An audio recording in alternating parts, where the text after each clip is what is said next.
वय फक्त 30 आणि अचानक पाळी अनियमित झाली आहे, झोप लागत नाही, चिडचिडपणा वाढला आहे, हॉट फ्लशेस येतात, हे मेनोपॉजची सुरुवात तर नाही आहे. अनेक महिलांना वाटतं की मेनोपॉज हे 45-46 नंतर येतं, पण काही महिलांमध्ये मेनोपॉज हे 40-30 किंवा इवन 20 इयर्सला येऊ शकतं. यालाच आपण प्रीमॅच्युअर ओव्हेरियन इनसफिशियन्सी असं म्हणतो.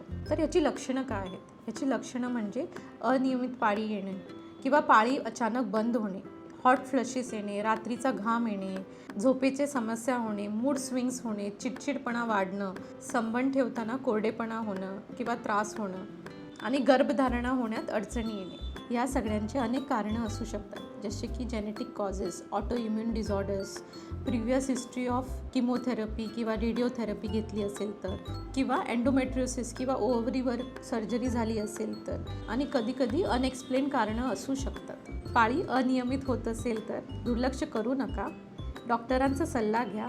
योग्य निदान लागले तर हॉर्मोनल थेरपी देता येईल आणि फर्टिलिटी इश्यूज टॅकल करता येईल.